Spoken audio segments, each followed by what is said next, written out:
เอาไว้ครั้งหนึ่งเราก็คิดถึงคุณอยู่มีครั้งโจโฉหักด่านตอนนั้นก็ได้งอปั้นเนี่ยเป็นผู้ให้ความช่วยเหลือกวนอูก็กล่าวดังนี้ยังระลึกถึงคุณอยู่และบัดนี้สิเราจะยกทัพไปแล้วท่านจงไปเมืองเสฉวนกับบิสี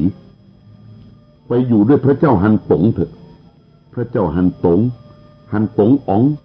หรือพระเจ้าเหล่าปีคือเหล่าหยวนเต้ปีนี่แหละกวนอูกล่าวดังนี้ให้ไปอยู่กับพระเจ้าฮันตงเถอะและกวนอูให้งอปั้นไปกับบิสีเพื่อไปทำราชการอยู่กับเหล่าปีณเมืองเสฉวนครั้นแล้วกวนอูก็บูชาเทวดาอันรักษาธงชัยแล้วก็นอนกวนอูนอนหลับไปฝันเห็นว่า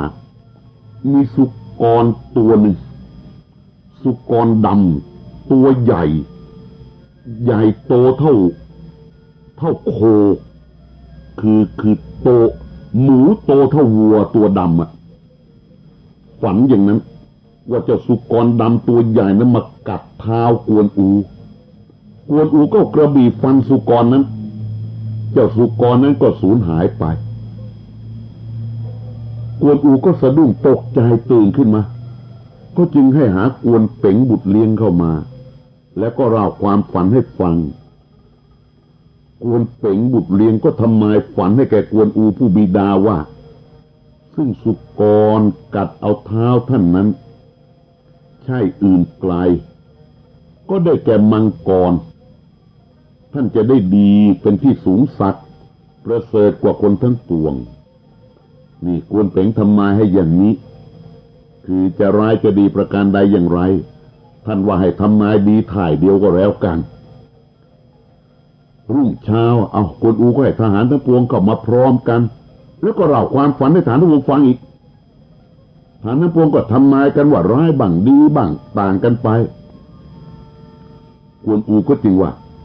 อายุเราก็ถึง50 เศษแล้วจะเป็นประการใดอย่างไรก็ตามเถอะอันเกิดมาเป็นชายจะได้กลัวแก่ความตายก็หาไม่ขณะนั้นก็พอดีคนถือหนังสือแต่เมืองเสฉวนเข้ามาแจ้งว่าบัดนี้เหล่าปีซึ่งเป็นพระเจ้าฮันตงนั้นมีรับสั่งซ้ำมาตั้งให้ท่านเป็นทหารเอกฝ่ายหน้าถืออาญาสิทธิ์เป็นใหญ่ในหัวเมืองทั้ง9ซึ่งขึ้นแก่เมืองเกงจิ๋วนี่กวนอู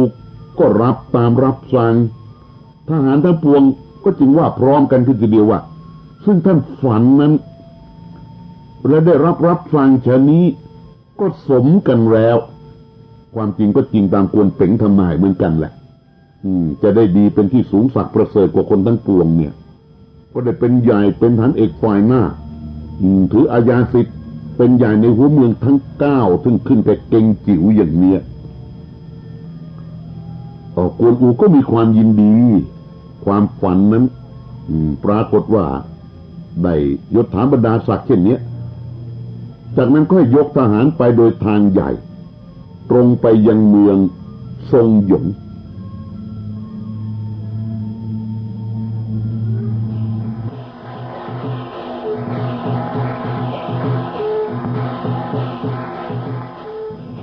ฝ่ายโจหยินซึ่งอยู่เมืองอ้วนเสียครั้นรวบกวนอูยกกองทัพมาจะตีเมืองซงหยงก็ครั่นครามโจหยินก็เกณฑ์ทหารให้รักษาบ้านเมืองเป็นกวดขันเต็กหงวนผู้เป็นทหารรอง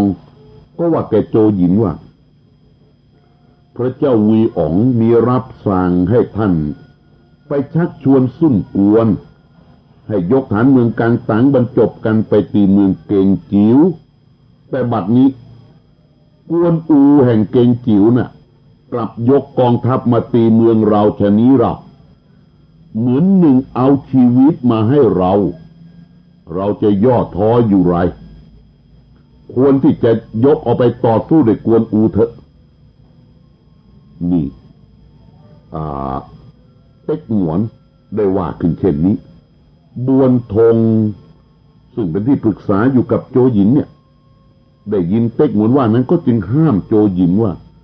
อันกวนอูเนี่ยมีกำลังและมีสติปัญญาความคิดเป็นอันมากซึ่งท่านจะต่อสู้ด้วยเขานั้นเห็นขัดสนจงเป็นแต่รักษาเมืองมั่นไว้แต่ภายในนี่เถอะอย่าได้ยกออกไปสู้รบเลยบวนธงค้านขึ้นหลักฝ่ายแห่หัวจุ้นนะครับก็จริงว่าบวนธงเนี่ยเป็นแต่คนรู้หนังสือเท่านั้นหารู้ซึ่งการสงครามไม่เราก็เป็นชาติทหารมีหรือจะกลัวแก่ความตายเขายกทัพมานะแต่ทางไกลทหารก็ต้องเหน็ดเหนื่อยเมื่อยล้าเห็นว่าหาเอาชนะเราได้ไหมฉะนี้จะเกรงใหญ่แก่กวนอูนี่แห่หัวจุ้นก็เชื้อแถวแห่หัวตุนแห่หัวเอียนแหละโจหญิงได้ฟังแห่หัวจุ้นว่าอย่างนี้ก็เห็นชอบด้วยก็จึงให้บวนธงข้ามไปรักษาเมืองอ้วนเสียส่วนตัวโจหญิงนั้นก็ยกฐานออกมาจะรบด้วยกวนอู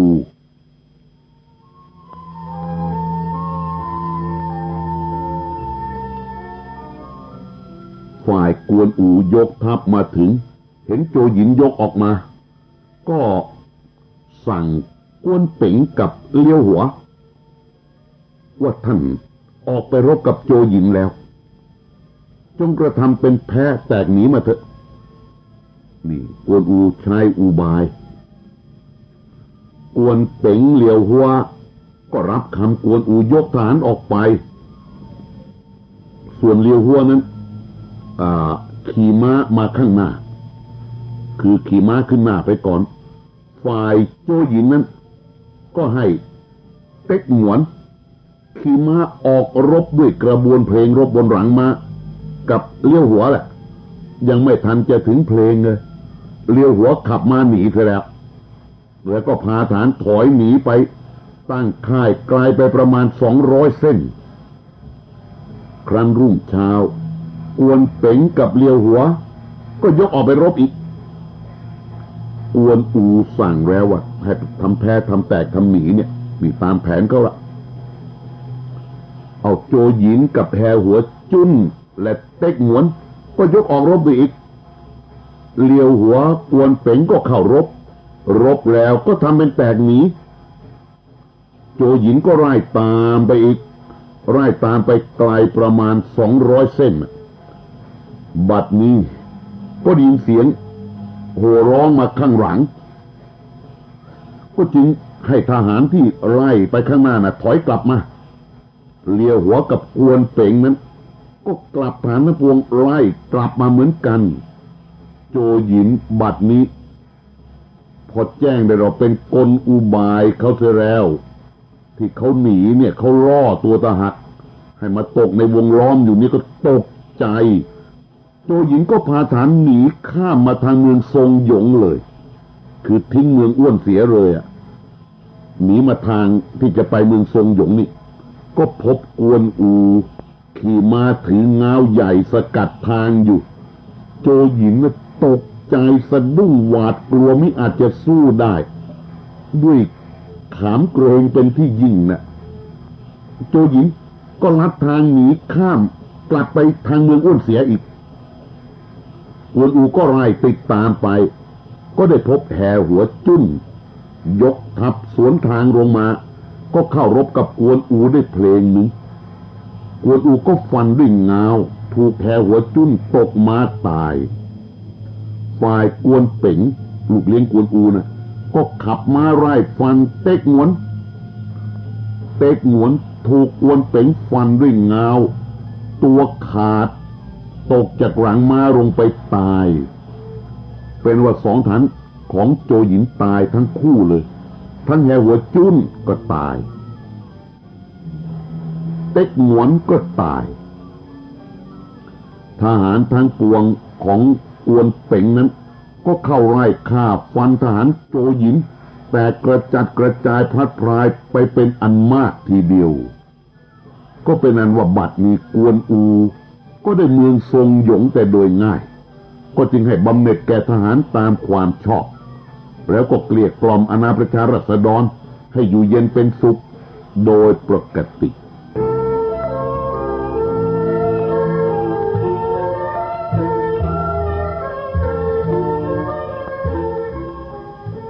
เป็นอันว่ากวนอูออกศึกนี้ก็ใช้คำว่าไม่หนักหนาเท่าไรเลยได้เมืองทรงหยงก่อนละองฮูผู้เป็นที่ปรึกษาคนหนึ่ง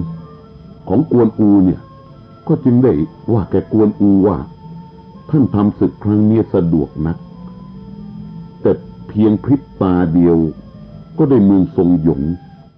ข้าพเจ้าคิดเห็นว่าซุ่นกวนอยู่เมืองกลางต่างนั้นให้ลิบองคุมฐานมาตั้งอยู่ที่ด่านลกเขาอันเป็นแดนต่อแดนที่จะมาตีเมืองเกงจิ๋วถ้าเขาจะยกมาเนี่ยท่านจะคิดประการใดอองฮูกล่าวดังนี้คือให้ระวังเกงจิ๋วกวนอูก็จริงว่าเราคิดเห็นอยู่แล้วเจ้าจงไปตระเตรียมทหารเนี่ยให้ปลูกร้านเพลิงรายตามริมน้ำที่สูงนั้นเอาแต่ด่านแห่เข้ามาจนถึงเมืองเราเอาห่างกันประมาณ200เส้นบ้าง300เส้นบ้างเอาแต่พอให้เห็นแสงไฟให้คนอยู่รักษาร้านเพลิงนั้นแห่งละ50 คนถ้าซุ่มกวนข้ามมาแล้วเวลากลางคืนให้จุดเพลิงให้สว่างเวลากลางวันให้สุมไฟให้เป็นควันขึ้นไปจะได้รู้เป็นสำคัญและเราจะได้ยกไปช่วยกันได้ทันทีนี่แผนป้องกันเมืองเกงจิ๋วเรียกว่าขาดอยู่ประการเดียวคือการสื่อสารถ้าการสื่อสารดีก็ไม่ต้องหวั่นเกรงกวนอูก็คิดวิธีการส่งข่าวสื่อสารถึงกันด้วยวิธีนี้องฮูนั้นก็จึงพูดต่อไปว่าบิฮองกับเปาสูหยินซึ่งท่านได้ลงโทษไปแล้วน่ะและให้ไปรักษาปากอ่าว2 หัวเมืองนั้นน่ะเกลียดว่าน้ำใจจะคิดมิสุจริตต่อท่านขอท่านจงให้ทหารไปตรวจตราดูเมืองเกงจิ๋วให้แน่นอนอีกครั้งเถอะองฮูคนนี้ก็ความคิดรอบคอบดีกวนอูได้ฟังองฮูที่ปรึกษาว่าเช่นนี้ก็จริงว่าเราได้ให้พัวโยยไปอยู่รักษาแล้วท่านอย่าวิตกเลย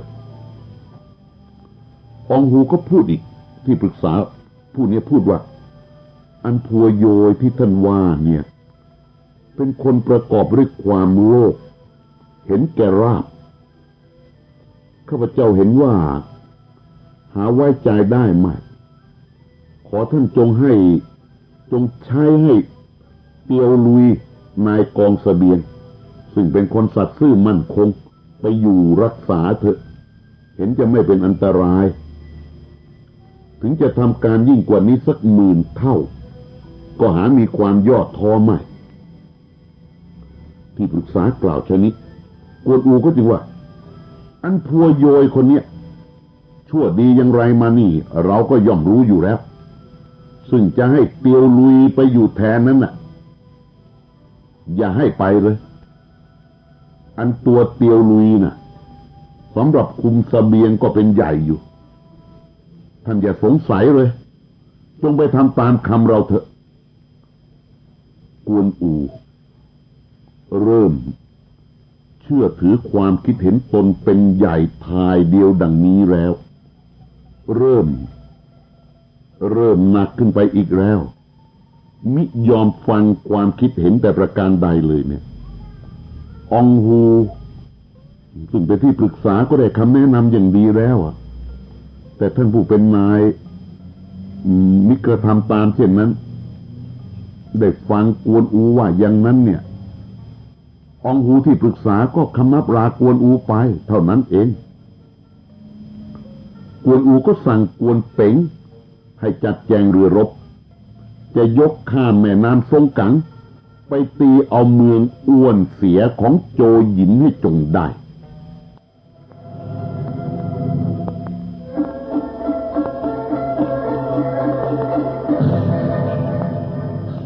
คราวนี้ข้างฝ่ายโจหยินออกไปรบกับกวนอูวันแรกได้ชัยชนะวันสองแต่แรกก็ได้ชนะแต่แล้วตอนหลังเพลี่ยงพล้ำเสีย2 ชีวิตทหารเอกแล้วก็ถอยมาตั้งมั่นอยู่เมืองอ้วนเสียเนี่ยโจหยินเนี่ยก็ปรึกษากับบวนทงทีเดียว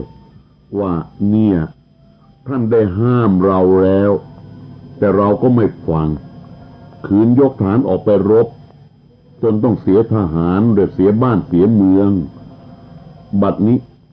เมื่อเป็นชะนี้แล้วเราจะคิดอ่านประการใดดีโจหยินหันกลับเข้ามาปรึกษาบวนทงแต่แรกบวนทงบอกแล้วอย่าออกไปบวนทงก็จึงพูดว่ากวนอูคนนี้มีกำลังมากนะท่านจงคิดอ่านป้องกันให้มั่นคงเถอะและขณะนั้นลิเสียงจึงได้ว่ากับโจหยินว่าข้าพเจ้าจะขอทหาร3,000ไปสู้ด้วยกวนอูเอาชัยชนะให้จงได้ลิเสียงจริงขอทหาร3,000เท่านั้นแก่โจหยินแต่บวนทงทนอยู่ไม่ได้ก็จริงว่าท่านจะยกไปก็หาชนะกวนอูไม่ลิเสียงจริงก็จริงว่าถ้าทำชะไหนจะกำจัดข้าศึกเสียได้ท่านน่ะมิรู้หรอกหรือในตำรับพิชัยสงครามน่ะว่าไว้ว่าข้าศึกยกมาถึงท่ามกลางแม่น้ำถ้าออกไปตีก็จะมีชัยก็บัดเนี้ยกวนอูยกมาถึงกลางแม่น้ำซงกังแล้วเหตุใดจึงไม่ยกออกไปตีถ้าเขาข้ามมาประชิดกำแพงเมืองได้แล้วก็เห็นจะขัดสนลิเสียงจึงว่าอย่างนี้โจหยินได้ฟังก็จึงให้ลิเสียงเนี่ยคุมทหาร 3,000 ยกออกไปก็เห็นกวนอูข้ามมาขี่ม้าถือเงายืนอยู่หน้าฝ่ายทหารทั้งปวงของลิเสียงที่ออกไปน่ะเห็นกวนอูตรังงานอยู่บนหลังม้าฉันก็ตกใจกลัวแล้วต่างคนต่างก็แตกหนีลิเสียงก็ร้องห้ามทหารทั้งปวงไว้ก็ไม่หยุดฝ่ายกวนอูเห็นได้ทีก็ขับทหารทั้งปวงไล่ฆ่าฟันทหารของลิเสียงตายเป็นอันมากส่วนตัวลิเสียงและทหารนั้นหนีไปได้บ้างก็หนีกลับเข้าไปในเมืองโจหยินก็จึงให้ทหารไปยังเมืองเตียงอันส่งทหารไปเมืองเตียงอันทูลความแก่พระเจ้าวีอ๋องทูลความแก่โจโฉว่ากวนอูยกมาตีได้เมืองทรงหยงแล้วและบัดนี้ได้ยกมาล้อมเมืองอ้วนเสียไว้จึงขอกำลังกองทัพให้ยกไปช่วยด้วย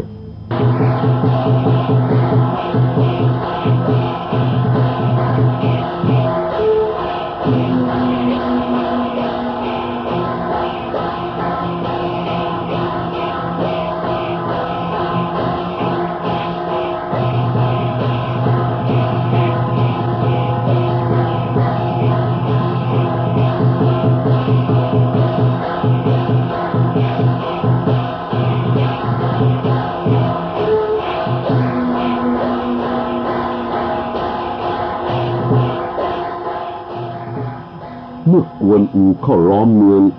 อ้วนเสียไว้นั้นโจหยินก็ส่งทหารไปยังเมืองเตียงอันทูลความแก่โจโฉว่ากวนอูยกมาตีได้เมืองทรงหยงแล้วบัดนี้ยกมาล้อมเมืองอ้วนเสียไว้ขอให้ยกกำลังกองทัพไปช่วยโจโฉได้แจ้งดังนั้นก็จึงว่าแกอิกิมว่า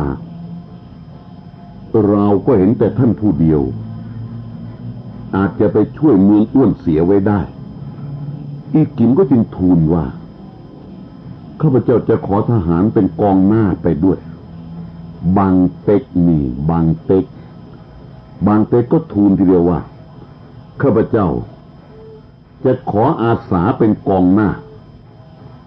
ไปจับเอาตัวกวนอูมาถวายตอนนี้โจโฉก็เป็นพระเจ้าวีอ๋องนะครับบางเต็กกล่าวอย่างนี้เลยโจโฉก็จึงว่าคือโจโฉนี่รู้จักกวนอูดีมากโจโฉก็จะว่าอันกวนอูคนนี้เป็นคนมีฝีมือปรากฏไม่เห็นว่าผู้ใดจะต่อสู้ได้เห็นแต่ท่านผู้เดียวอาจจะต่อสู้ได้และโจโฉก็ตั้งอีกิมให้เป็นทัพหลวงแล้วก็ตั้งบางเต็กนี่แหละเป็นทัพหน้าและให้ตังเหงตังเฉียวเสิงโหคุมฐาน7 หมวดไปช่วยเมืองอ้วนเสียตังเหงก็จึงว่าแกอีกิมว่าอันท่านจะยกไปช่วยราชการเมืองอ้วนเสียนั้นเห็นจะได้อยู่ซึ่งบางเต็กเป็นทัพหน้าไปนั้นเห็นจะเสียราชการตังเหงผู้จะต้องไปด้วยในกองทัพกล่าวดังเนี้ยคือว่าอีกิมเนี่ยใช้ได้หรอว่าอย่างนั้นแต่บางเต็กนี่สิใช้ไม่ได้อีกิมไปฟังก็ตกใจก็ถามว่าท่านมีเหตุผลประการใดจึงกล่าวเช่นนั้นตังเหงก็จึงตอบว่าบางเต็กคนนี้แต่ก่อนนั้นก็เป็นทหารม้าเฉียวครั้นแล้วไปติดอยู่ในเมืองฮันตงม้าเฉียวไปอยู่กับเล่าปี่ต่อมาพระเจ้าวีอ๋องยกทัพไปตีเมืองฮันตงจึงได้ตัวบางเต็กมาอยู่ด้วยบางเต็กมาอยู่ด้วยพระเจ้าวีอ๋องด้วยเหตุนี้ม้าเฉียวนายเก่านั้นก็ไปเป็นทหารเสืออยู่ในเล่าปี่บางยิวผู้เป็นพี่บางเต็กก็เป็นขุนนางอยู่ในเมืองเสฉวนและบัดนี้จะให้บางเต็กเป็นแม่ทัพหน้ายกไปรบกับกวนอูเนี่ยก็ดังเอาน้ำมันไปซัดเข้าในกองเพลิงข้าพเจ้ากล่าวเช่นนี้เหตุใดท่านจึงมิทูลพระเจ้าวีอ๋องให้จัดผู้อื่นเป็นทัพหน้าไปหรอนี่เองเหตุผลของตังเหงที่ว่าบางเต็กจะทำให้เสียราชการก็ด้วยกล่าวกันว่าต้องผูกพันอยู่กับพันเล่าปี่มากกว่าเพราะนายเก่าคือม้าเฉียวก็อยู่กับเล่าปี่พี่ชายก็อยู่กับเล่าปี่และบางเต็กนี่จะไปรบกับกวนอูซึ่งเป็นน้องร่วมสาบานของพระเจ้าเล่าปี่อย่างนี้มันมีแต่จะเสียผลข้างเราอีกิมได้ฟังเหตุผลทั้งสิ้นดังนี้แล้วก็ในเวลากลางคืนนั่นแหละก็เข้าเฝ้าพระเจ้าวีอ๋องแล้วก็ทูลแก่พระเจ้าวีอ๋องตามถ้อยคำเหตุผลของตังเหงทุกประการพระเจ้าวีอ๋องคือโจมิงเตโฉนั้นเมื่อได้ฟังดังนั้นก็ต้องคิดเหมือนกันก็จึงให้เรียกหาตัวบางเต็กมาแล้วก็จึงพูดว่าซึ่งเราตั้งท่านเป็นทัพหน้าไปนั้นท่านอย่าไปเลยเราจะจัดผู้อื่นไปเองนี่เท่ากับว่าโจโฉปลดบางเต็กออกจากตำแหน่งแม่ทัพหน้าหรือว่าบางเต็กถูกปลดไปแล้วอย่างนี้นี่มันไม่มีเหตุผลเลยสำหรับบางเต็กก็ทูลว่าข้าพเจ้าก็ตั้งใจทำราชการสนองพระเดชพระคุณโดยสุจริตพระองค์จะไม่ให้ไปนั้นด้วยเหตุประการใดโจโฉก็จึงว่าซึ่งเรามิให้ท่านไปณบัดนี้ก็เพราะบางยิวพี่ของท่านและม้าเฉียวนายเก่าของท่านก็ไปอยู่ด้วยเล่าปี่และซึ่งท่านจะเป็นกองหน้าไปนั้นเราก็เห็นด้วยแต่ทหารทั้งปวงนี่หาเป็นใจด้วยไม่โจโฉก็กล่าวดังนี้ว่าโจโฉเห็นด้วยคือไว้ใจ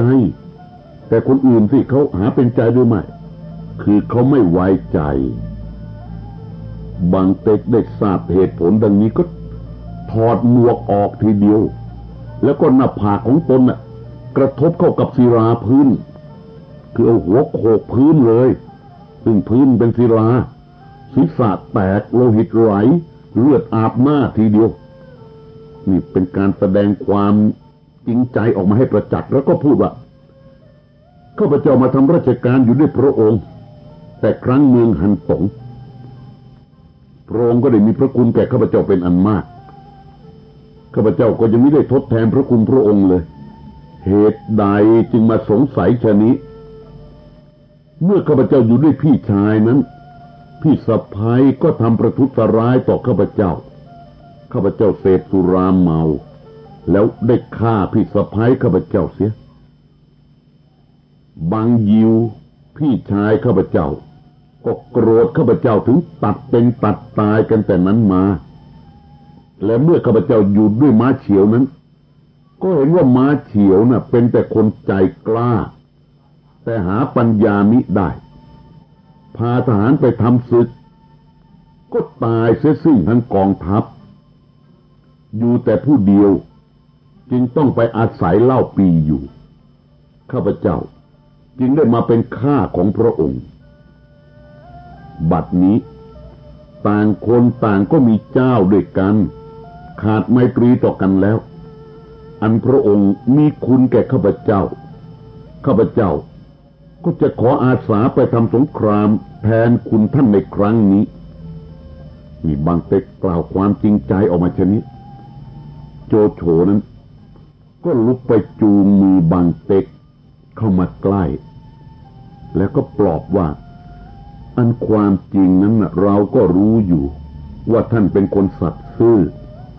และประกอบไปด้วยกตัญญูซึ่งเราแกล้งว่านั้นหวังจะให้คนทั้งปวงสิ้นสงสัยท่านจงไปทำราชการโดยสุจริตเถิดบางเต็กได้ฟังดังนั้นก็เคารพและก็ลาพระเจ้าวีอ๋องกลับไปบ้าน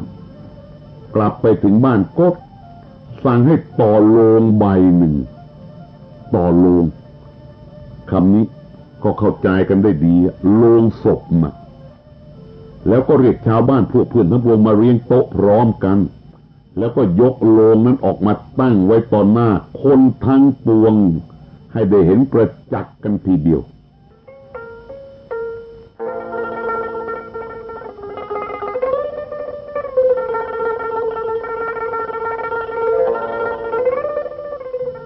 บังเต็กทำอะไรที่กระทำแล้วนั้นก็คือต่อโลงศพแล้วยกมาตั้งต่อหน้าคนทั้งปวงเชิญเพื่อนฝูงมาคนทั้งปวงก็สงสัยสิจะออกไปรบแล้วมาทำอย่างนี้เขาถามว่าท่านสิจะยกทัพไปทำศึกเป็นแม่ทัพหน้าสำคัญนะเหตุไฉนจึงมาทำดังนี้จะไม่เป็นรางไปหรือนี่พวกถือโชคถือรางนี่เขาจะคิดอย่างเนี้ยคือทำโรงศพจะใส่ตัวเองหรือยังไงบางเต็กก็ชูจอกสุราขึ้นแล้วก็จริงว่าพระเจ้าวีอ๋องมีคุณแก่เราบัดนี้เราจะอาสาไปทำสงครามกับกวนอูครั้งนี้ก็เป็นที่สุดอยู่แล้วถ้ากวนอูไม่ตายเราก็จะตายเป็นมั่นคงนี่บางเต็กประกาศความเด็ดเดี่ยวมาดังนี้เลยอันนี้ก็หมายความว่าถ้ากวนอูไม่ตายตัวเองก็ตายถ้าตัวเองไม่ตายกวนอูต้องตายนั่นแหละจะกล่าวว่าโลงศพโลงนี้จะไว้เพื่อใส่ใครกันก็ตามเถอะคนทั้งปวงได้ฟังคำประกาศของบางเต็กเด็ดขาดฉะนั้นก็สรรเสริญว่าท่านว่าดังนี้ก็ชอบอยู่จากนั้นบางเต็กก็เรียกนางลิซีผู้เป็นภรรยาเข้ามาแล้วก็สั่งว่าถ้าเราหาบุญไม่บางโหยบุตรชายของเรานี้มีลักษณะอันดี จงอุตส่าห์เลี้ยงดูไว้จะได้ไปรบกับกวนอูแทนตัวเราบางเต็กสั่งการเสมือนเป็นลางแก่ตนเองดังนี้หรือจะกล่าวด้วยความถ่อมตัวประการใดอย่างไรก็ตามเถอะก็สั่งการดังนี้อย่างน้อยก็ฝากความพยาบาทมอบหมายหน้าที่ไว้กับบุตรชายคนเดียวของตนแค่นี้อีกด้วยนี่เป็นประเพณีจีนอีกอย่างหนึ่งที่ฝากฝังความพยาบาทกันเข้าไว้ในสายเลือด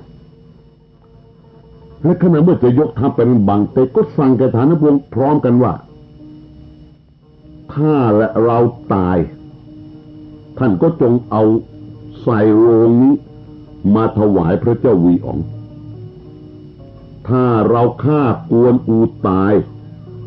ก็จะตัดเอาศีรษะกวนอูใส่โลงนี้มาถวายพระเจ้าวีอ๋อง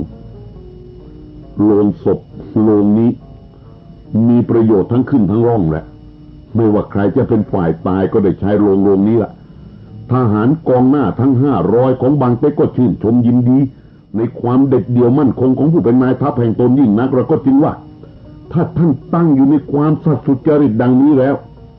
ข้าพเจ้าทั้งปวงก็เต็มใจที่จะทำราชการด้วยท่านบางเต็กจะว่าไปแล้วกล่าวปลุกปลอบให้กำลังใจเราฐานกล้าทั้ง500ของตนได้เป็นอย่างดีแล้วก็ยกทัพไปเมื่อบางเต็กยกทัพไปนั้นก็พร้อมด้วยโลงใบนั้นด้วยก็มีผู้เอาเนื้อความที่บางเต็กว่ากล่าวและกระทำทั้งสิ้นทั้งปวงเนี่ยไปทูลแก่พระเจ้าวีอ๋อง